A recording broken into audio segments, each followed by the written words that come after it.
уже наломалась.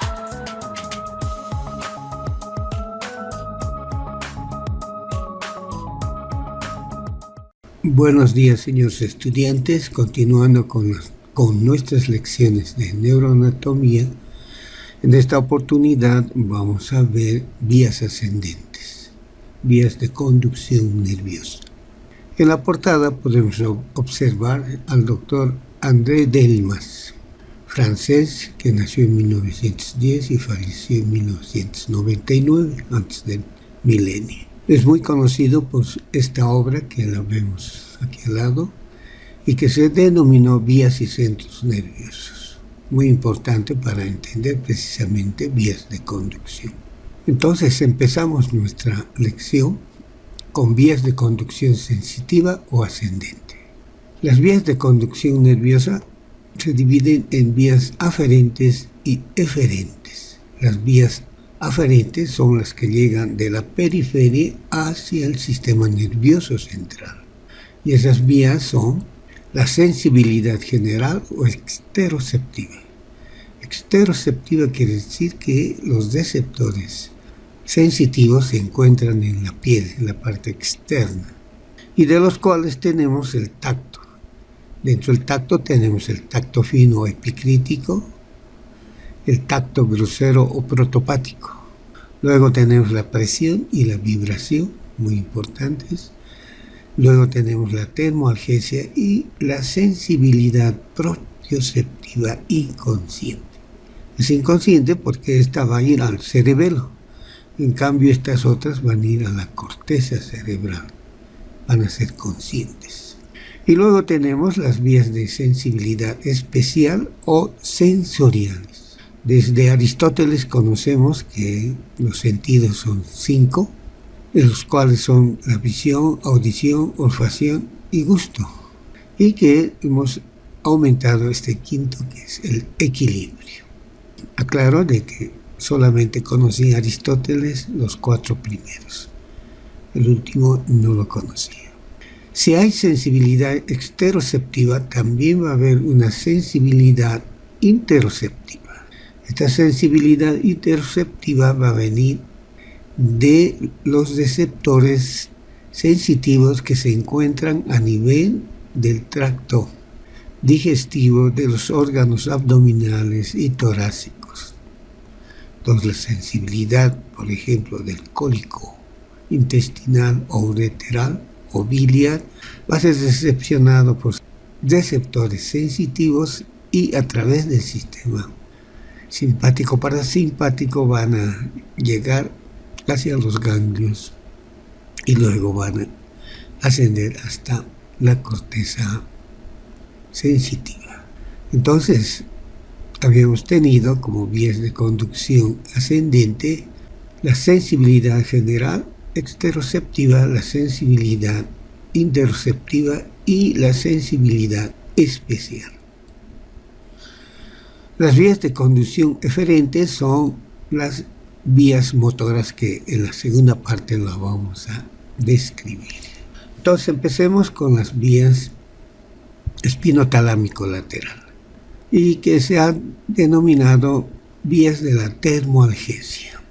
En la periferia va a haber los receptores, las terminaciones libres, y estas terminaciones libres van a estar a lo largo de la superficie de la piel y a través de un estímulo doloroso o de temperatura van a recoger esa sensibilidad y van a ir como la primera estación o la primera neurona al ganglio raquídeo.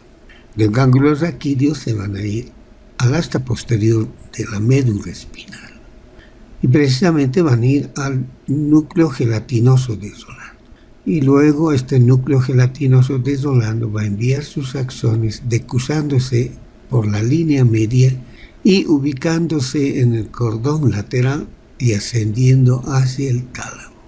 Es por eso que indicamos que se denomina espinotalámico lateral, porque el fascículo se va a encontrar en el cordón lateral.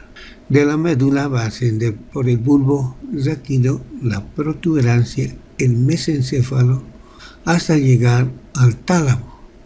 y va a llegar al tálamo, al núcleo ventroposterolateral, y de ahí a las radiaciones talámicas hacia la corteza, al área 213 de Brodmann, que es el área sensitiva. Allí se encuentra el homúnculo sensitivo que nos va a mostrar las diferentes áreas que corresponden a las partes del cuerpo.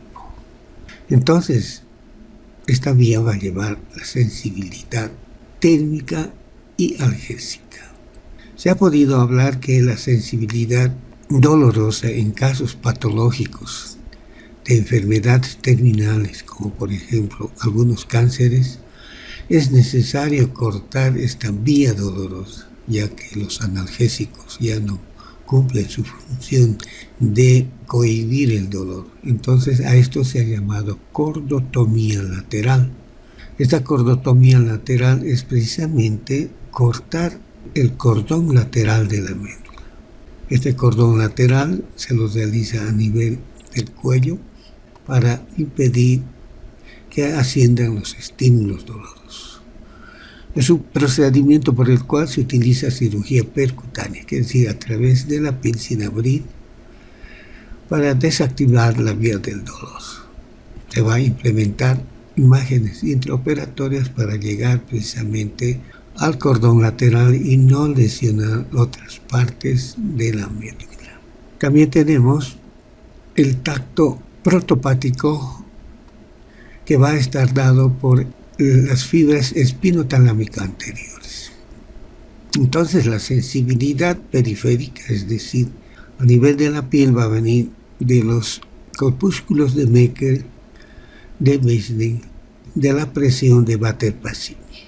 Está relacionado el tacto protopático con el espinotalámico anterior, es decir, es un tacto grosero, que se encuentra a nivel de toda la superficie de la piel y va a compartir con la presión. Es muy importante la sensibilidad de la presión, porque si nosotros sostenemos una presión en un área determinada del cuerpo, en la piel, esta va a tener ausencia de irrigación capilar y por lo tanto se va a necrosar. Es lo que sucede con los pacientes paralíticos, que hay que movilizarlos constantemente porque con mucha presión va a haber una necrosis de la piel por falta de irrigación.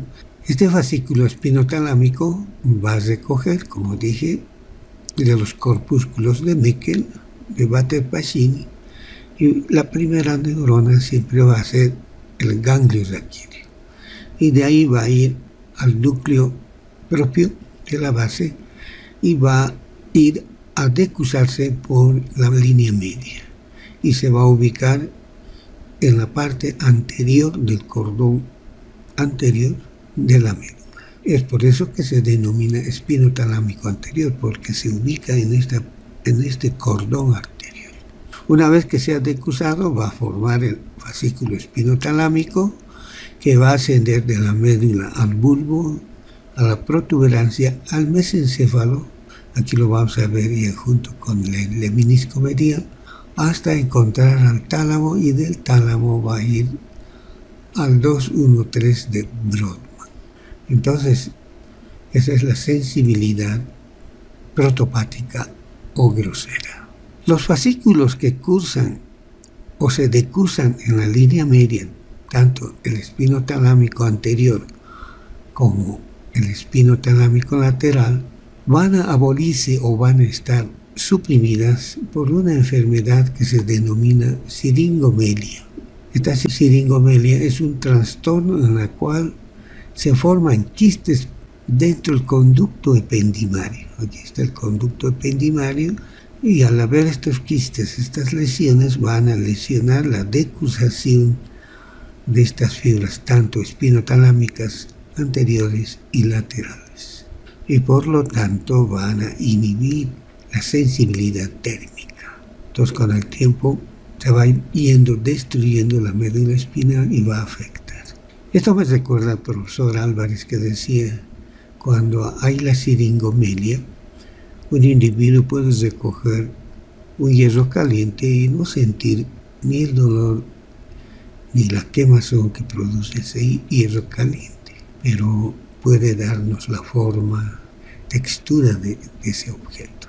Luego tenemos el tacto fino o epicrítico. Este tacto fino se va a encontrar en los pulpejos de los dedos, en los labios, en la lengua, en zonas erógenas como ser el área vulvar, el área peniana, como también en los labios y la lengua. Entonces esta vía va a tener un receptor especial que se llama corpúsculo de Meissner, que va a estar dedicado al tacto fino. Entonces este receptor recoge el estímulo, la primera estación o primera neurona va a ser el ganglio raquídeo y va a ingresar por la zona del Lissauer hacia el cordón posterior.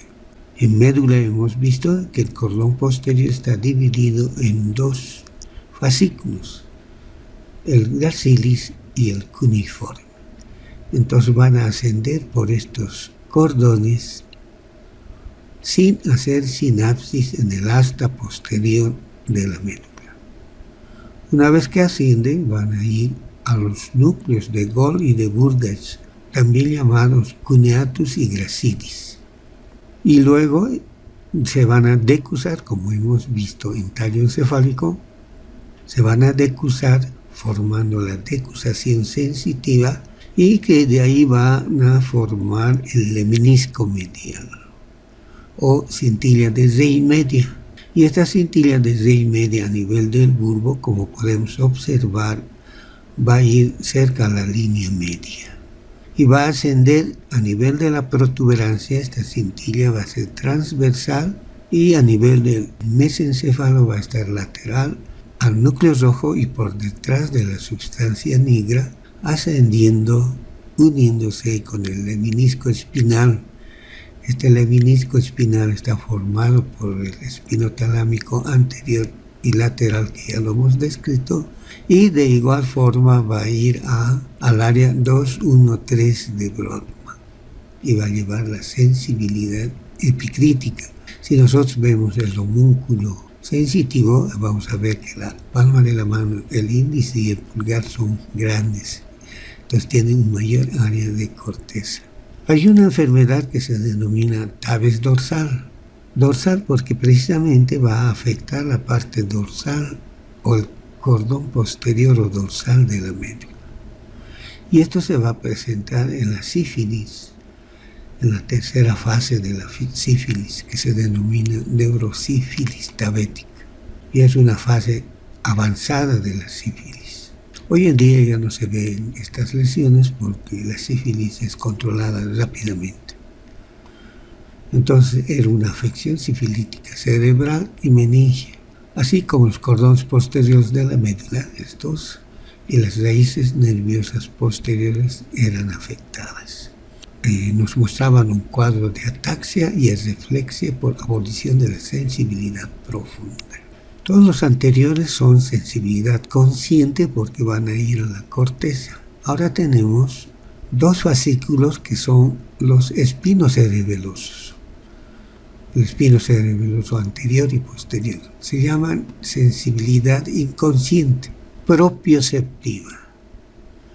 Entonces, esta sensibilidad propioceptiva va a venir precisamente de las articulaciones, van a venir de los tendones y los músculos. Por lo tanto, sus receptores a nivel de las articulaciones van a ser los corpúsculos de Golgi. Estos corpúsculos de Golgi, los receptores, también denominados órganos tendinosos de Golgi, y algunos corpúsculos vater-pasivos, que van a ingresar a través del nervio raquídeo llegando a la primera neurona. La primera neurona siempre va a ser el ganglio raquídeo. Aquí dice segunda neurona, no está equivocado. Este ganglio raquídeo va a enviar al núcleo de Stilling, o núcleo dorsal, o núcleo de Clark, y al núcleo de Bencherev. Van a formar el espino cerebeloso anterior o cruzado y el espino cerebeloso directo o posterior. De los núcleos dorsales de Stirling se va a formar el fascículo espinocerebeloso posterior o directo porque no se decruza, y va a ascender por la médula el bulbo y a través del pedúnculo cerebeloso inferior o cuerpo cestiforme va a ir a la corteza cerebelosa. Y de igual manera el otro fascículo que va a venir del núcleo de Ventere va a decruzarse y va a formar el fascículo espinocerebeloso anterior o cruzado, que va a ascender la médula, el tallo encefálico, la protuberancia, y va a llegar al mesencéfalo y a través del pedúnculo cerebeloso superior va a ingresar a la corteza cerebelosa. Estas vías son propias del paliocerebelo, y este paliocerebelo van a tener sinapsis con los núcleos emboliforme y globoso, que van a ser enviados al núcleo rojo y al tálamo. El núcleo rojo va a formar el fascículo rubroespinal, que va a controlar el tono muscular. Entonces, la sensibilidad propioceptiva son sensaciones que se captan en los músculos, los tendones y las articulaciones. Los receptores que informan el estado de contracción o flacidez de los músculos. A nivel de los músculos vamos a encontrar los usos musculares o neuromusculares, y a nivel de los tendones y la cápsula articular, los corpúsculos de Golgi, que van a recoger la sensibilidad propioceptiva que va a enviar al cerebelo, y el cerebelo va a enviar a los núcleos vestibulares, que tiene que ver con el aparato vestibular del oído interno, para regular el equilibrio. Entonces son vías muy importantes, especialmente en el movimiento y el equilibrio.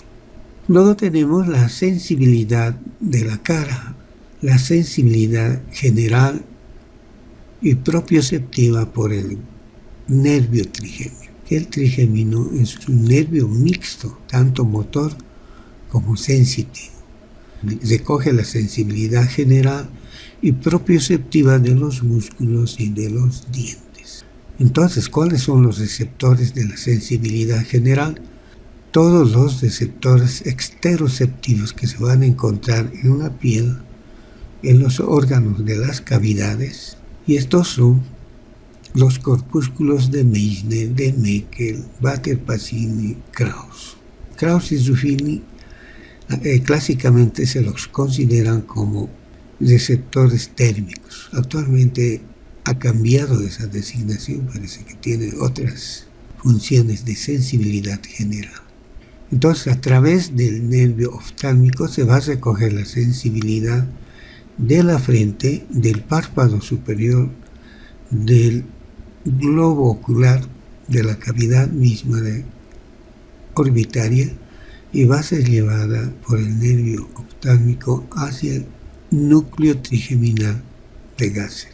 El nervio maxilar va a recoger la sensibilidad del párpado inferior, de la pirámide nasal, de la región geniana, y va a llevar también al ganglio semilunar de Gasser.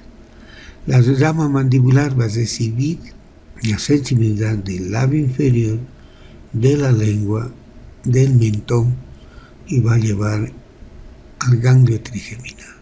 Este ganglio trigeminal va a enviar a dos núcleos, al núcleo pontino y al núcleo espinal, que va a descender desde la protuberancia, pasando por el bulbo, a los primeros segmentos de la médula espinal.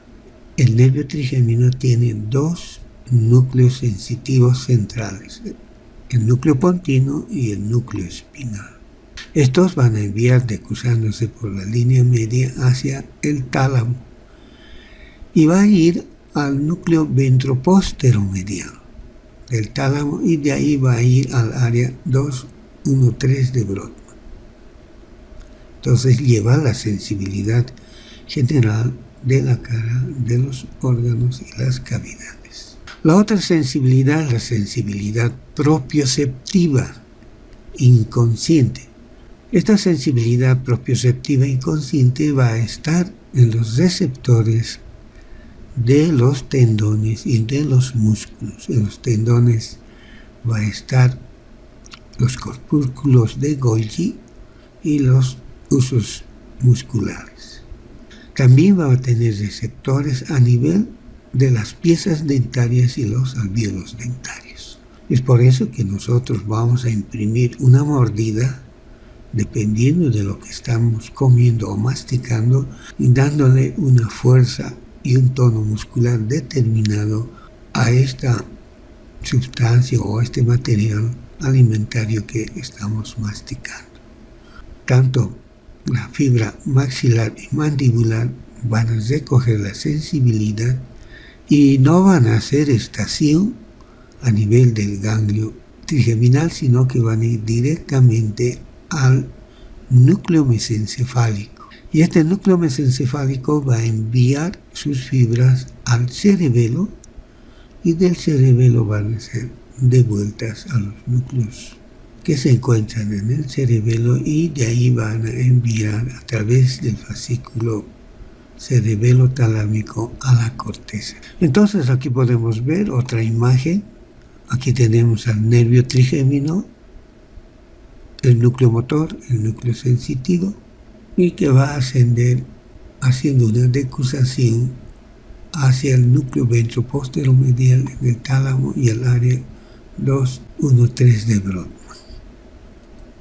Entonces, la sensibilidad general es el tacto, presión y termoalgesia de la cara, de los órganos sensoriales, y la sensibilidad propioceptiva de los músculos y los dientes. Vamos a observar otras vías ascendentes. Las vías, por ejemplo, el fascículo espinotectal. El estímulo va a ingresar por el asta posterior y va a formar este fascículo para irse hacia los núcleos del techo del mesencéfalo. Y estos núcleos cuadrigéminos superiores van a coordinar los movimientos del cuello. Otros fascículos son el fascículo espinoreticular.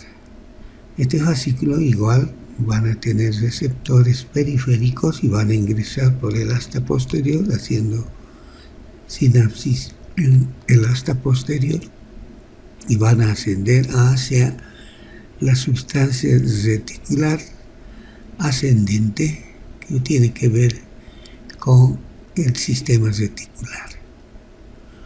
Otro fascículo es el espino olivar, que va a venir igual de los receptores periféricos. La primera neurona siempre es el ganglio raquídeo, el asta posterior, en el núcleo del asta posterior, y van a ascender hasta el bulbo, hasta el núcleo olivar.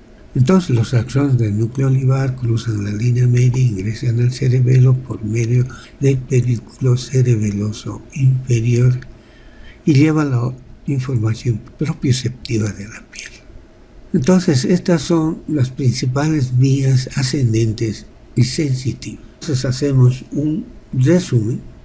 La primera neurona siempre es el ganglio raquídeo. La segunda neurona puede estar en la médula o en el bulbo. Y estos van a formar los diferentes haces o tractos ascendentes. La tercera neurona siempre está en el tálamo. Y en algunos casos puede haber una cuarta, quinta o sexta neurona.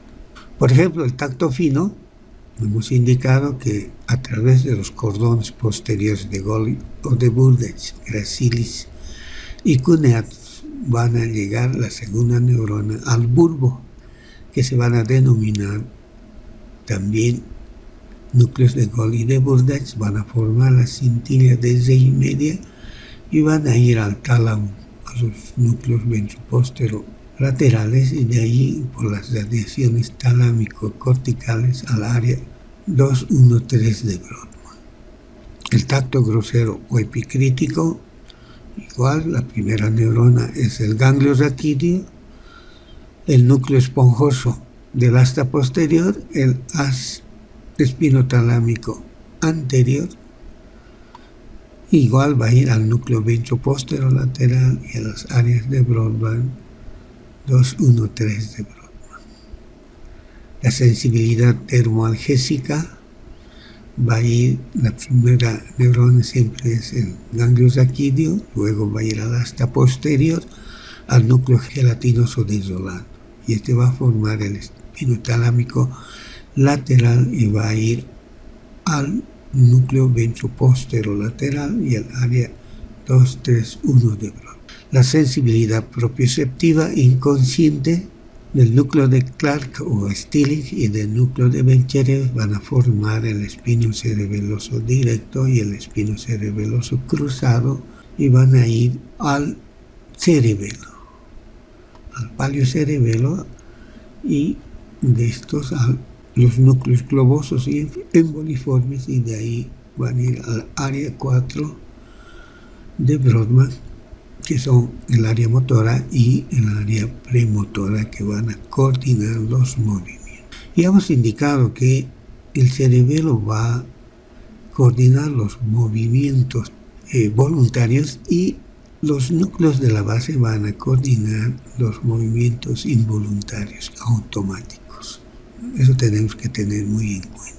Entonces entramos a esta segunda parte, que son vías de conducción motora o ascendente.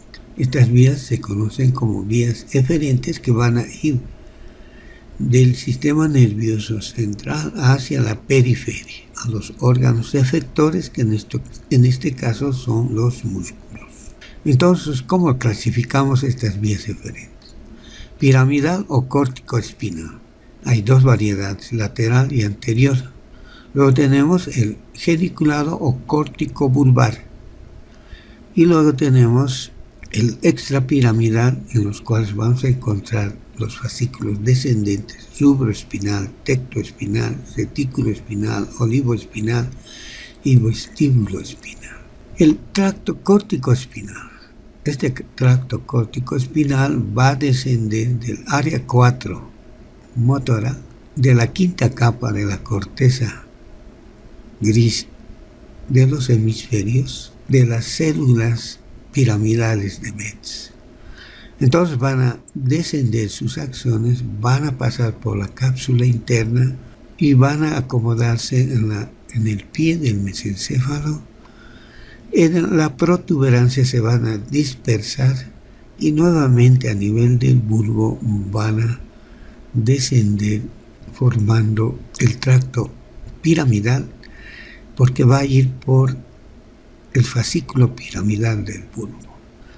En la parte inferior del bulbo se va a decusar para formar el córtico espinal lateral o cruzado. Y luego va a llegar, como podemos ver en este otro dibujo, hacia el asta motora de la médula. En la médula existen dos grupos de núcleos, uno medial y otro lateral. El lateral es muy importante, está el ventrolateral, el posterolateral y el retroposterolateral, que van a inervar los músculos de los miembros, tanto de la médula cervical, el miembro superior, y de la médula lumbarisacra, el miembro inferior. Entonces aquí vamos a tener una neurona motora superior, que es la neurona de Betz, y una neurona motora inferior. Se llama fascículo piramidal porque va a cruzar por la pirámide del bulbo. Se denomina tracto córtico-espinal anterior porque va a ir por el cordón anterior, o directo, pero no es conveniente llamar directo, porque cuando llega a la médula se va a decusar y va a ir al asta motora del lado contralateral. Por lo tanto, ambos fascículos son cruzados, y es por eso que no se debe decir directo o cruzado, sino lateral y anterior. Entonces, a nivel del bulbo se va a decusar, va a ir al lado contralateral la mayor cantidad de las fibras motoras. Por eso que cuando hay una lesión en el hemisferio, digamos, izquierdo, la hemiplegia va a ser en el lado derecho del cuerpo. Si se lesiona esta neurona superior, se va a denominar parálisis de la neurona superior, es decir, de la neurona de Betz, y la parálisis va a ser una hemiplegia, la mitad del cuerpo, y el tipo de parálisis es espástica, es de contracción sostenida. En cambio, cuando se lesiona la neurona motora inferior, va a haber una monoplegia y la parálisis va a ser flácida. Luego tenemos otro tracto, el córtico bulbar o geniculado. Este córtico bulbar o geniculado va a venir del área 8 de Brodmann. Esta área de 8 de Brodmann está relacionado con los movimientos oculares y va a descender pasando por la cápsula interna, especialmente por las rodillas de la cápsula interna. Ahí toma su nombre de fascículo geniculado y va a descender hasta el bulbo. Por eso se denomina córtico bulbar, córtico nuclear, porque va a ir a los núcleos del tallo encefálico. Entonces va a hacer sinapsis con los núcleos del tercer par, del cuarto par, con los núcleos del facial, del trigémino. A nivel del bulbo va a hacer sinapsis con los pares del glosofaringeo, vago, espinal y pómulos. Entonces va a coordinar el movimiento de estos pares craneales. Entonces coordina los movimientos de la cabeza y el cuello con los órganos sensoriales. El tracto extrapiramidal.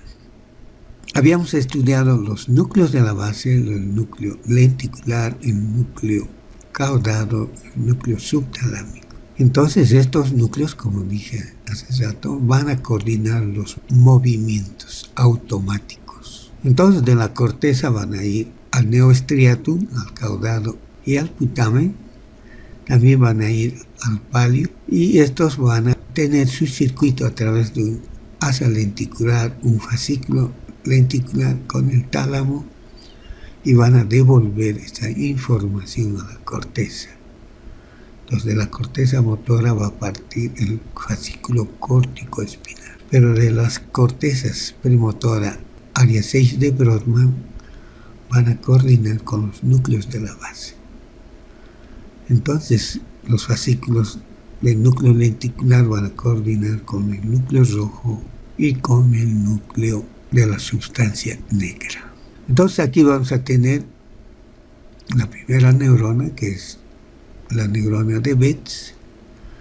La segunda neurona van a ir a través del fascículo córtico pontino a los núcleos pontinos, y estos a través del fascículo pontocerebeloso a la corteza cerebelosa. De la corteza cerebelosa al núcleo dentado, y del núcleo dentado algunas fibras van a pasar por el núcleo rojo al tálamo y a la corteza. Estas son las neuronas de este circuito motor.